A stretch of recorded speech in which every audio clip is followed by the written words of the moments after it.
Olá, seja bem-vindo a mais um dia do nosso plano de leitura da Bíblia.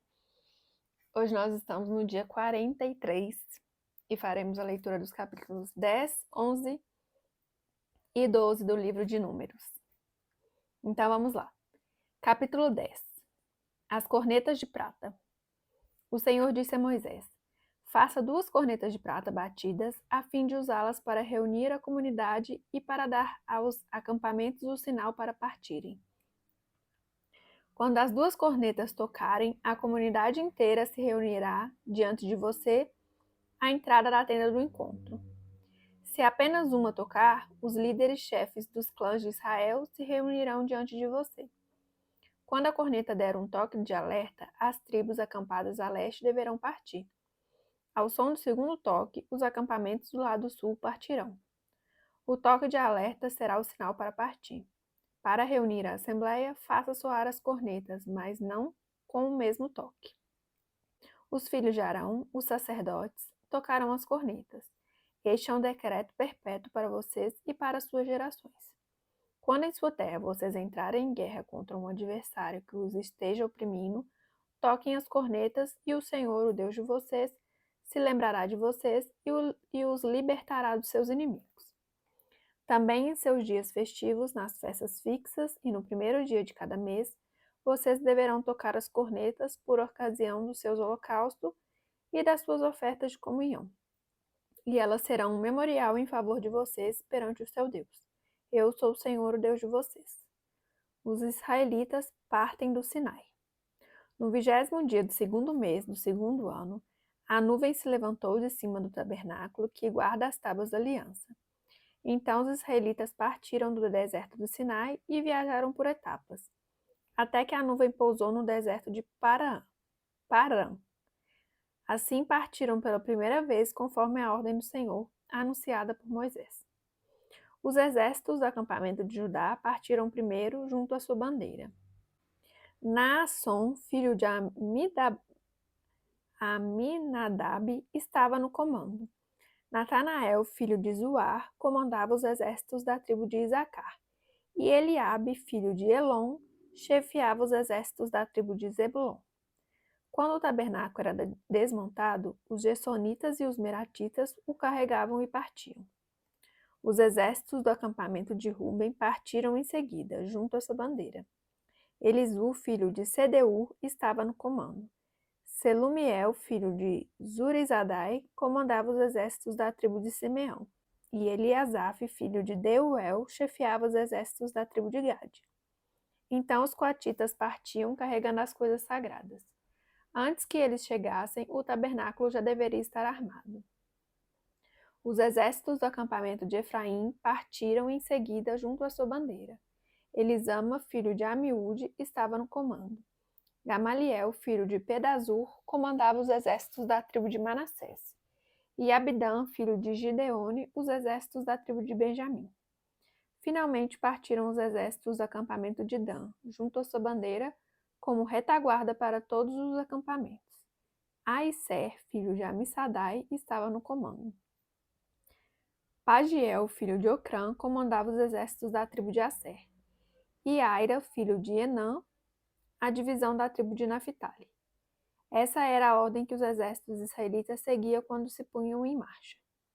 Então Moisés disse a Robabe, filho de Midianita Reuel, sogro de Moisés: Estamos partindo para o lugar a respeito do qual o Senhor disse: Eu o darei a vocês, venham conosco e o trataremos bem, pois o Senhor prometeu boas coisas para Israel. Ele respondeu: Não irei, voltarei para minha terra e para o meu povo. Moisés, porém, disse: Por favor, não nos deixe.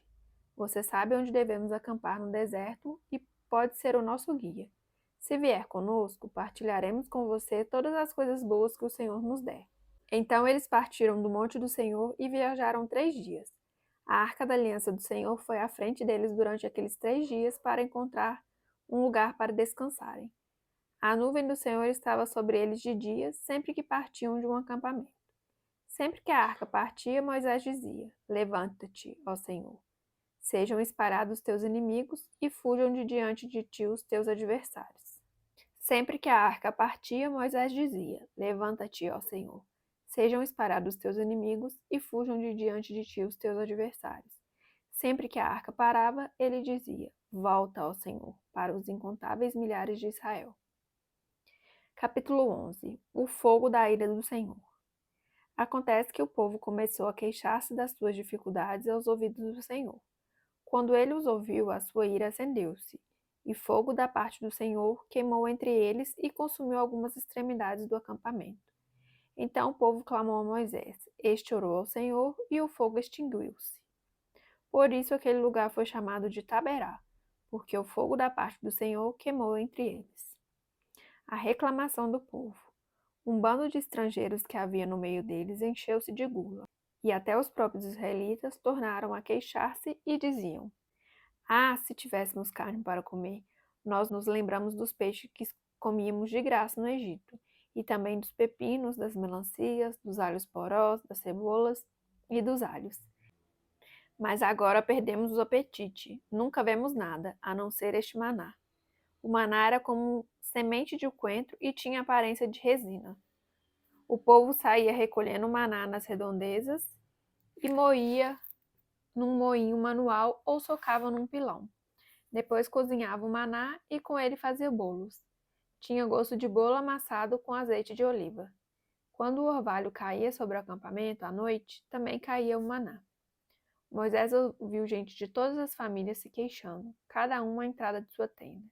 Então acendeu-se a ira do Senhor, e isso pareceu mal a Moisés. E ele perguntou ao Senhor: Por que trouxeste este mal sobre o teu povo? Foi por não te agradares de mim que colocaste sobre os meus ombros a responsabilidade de todo esse povo? Por acaso fui eu quem o concebeu? Fui eu quem o deu à luz? Por que me pedes para carregá-los nos braços como uma ama carrega um recém-nascido, para levá-lo à terra que prometeste sob juramento aos seus antepassados? Onde conseguirei carne para todo esse povo? Eles ficam se queixando contra mim, dizendo: Dê-nos carne para comer. Não posso levar todo esse povo sozinho. Essa responsabilidade é grande demais para mim. Se é assim que vais me tratar, mata-me agora mesmo. Se te agradas de mim, não me deixes ver a minha própria ruína. A missão dada às 70 autoridades do povo. E o Senhor disse a Moisés: Reúna 70 autoridades de Israel, que você sabe que são líderes e supervisores entre o povo. Leve-os à tenda do encontro para que estejam ali com você. Eu descerei e falarei com você, e tirarei do espírito que está sobre você e o porei sobre eles. Ele os ajudará na árdua responsabilidade de conduzir o povo, de modo que você não tenha que assumir tudo sozinho. Diga ao povo: consagrem-se para amanhã, pois vocês comerão carne. O Senhor os ouviu quando se queixaram a ele, dizendo: Ah, se tivéssemos carne para comer! Estávamos melhor no Egito. Agora o Senhor dará carne a vocês, e vocês a comerão. Vocês não comerão carne apenas um dia, ou 2, ou 5, ou 10, ou 20, mas um mês inteiro, até que saia carne pelo nariz de vocês, e vocês tenham nojo dela, porque rejeitaram o Senhor, que está no meio de vocês, e se queixaram a ele, dizendo: Por que saímos do Egito?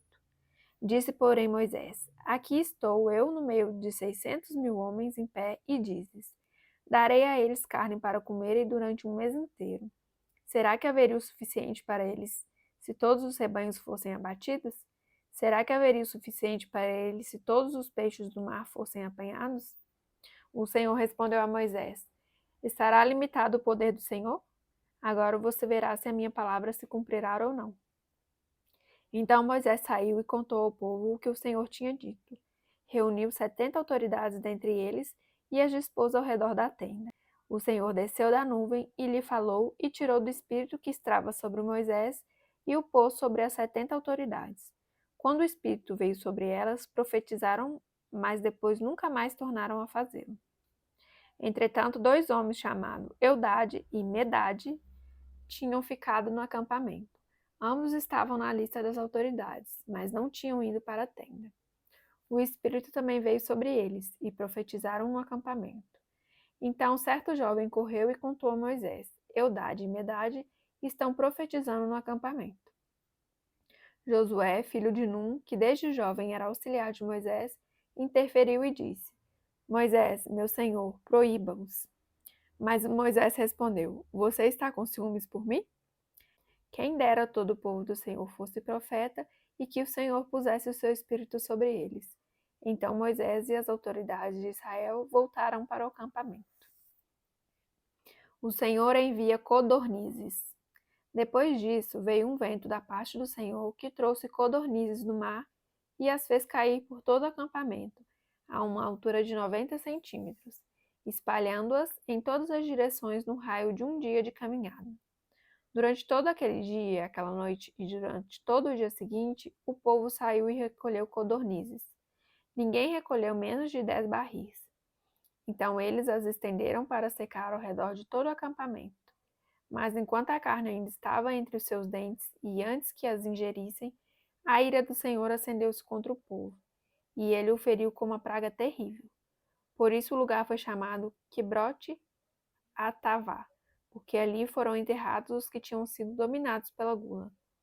De Quibrote Atavá, o povo partiu para Azerote e lá ficou. Capítulo 12. Miriam e Arão criticam Moisés. Miriam e Arão começaram a criticar Moisés porque ele havia se casado com uma mulher etíope. Será que o Senhor tem falado apenas por meio de Moisés? Perguntaram. Também não tem ele falado por meio de nós? E o Senhor ouviu isso. Ora, Moisés era um homem muito paciente, mais do que qualquer outro que havia na terra. Imediatamente o Senhor disse a Moisés, a Arão e a Miriam: Dirijam-se à tenda do encontro, vocês três. E os três foram para lá. Então o Senhor desceu numa coluna de nuvem e, pondo-se à entrada da tenda, chamou Arão e Miriam. Os dois vieram à frente e ele disse: Ouçam as minhas palavras. Quando entre vocês há um profeta do Senhor, a ele me revelo em visões, em sonho falo com ele. Não é assim, porém, com meu servo Moisés, que é fiel em toda a minha casa. Com ele falo face a face, claramente, e não por enigmas, e ele vê a forma do Senhor. Por que não temeram criticar meu servo Moisés? Então a ira do Senhor acendeu-se contra eles, e eles o deixou. Quando a nuvem se afastou da tenda, Miriam estava leprosa. Sua aparência era como a de neve. Arão voltou-se para Miriam, viu que ela estava com lepra e disse a Moisés: Por favor, meu senhor, não nos castigue pelo pecado que tão tolamente cometemos. Não permita que ela fique como um feto abortado que sai do ventre de sua mãe, com a metade do corpo destruída. Então Moisés clamou ao Senhor: Ó Deus, por misericórdia, concede-lhe cura. O Senhor respondeu a Moisés: Se o pai dela lhe tivesse cuspido no rosto, não estaria ela envergonhada 7 dias? Que fique isolada fora do acampamento 7 dias. Depois ela poderá ser trazida de volta. Então Miriam ficou isolada 7 dias fora do acampamento, e o povo não partiu enquanto ela não foi trazida de volta. Depois disso, partiram de Azerote e acamparam no deserto de Parã. Finalizamos então mais um dia do nosso plano de leitura da Bíblia.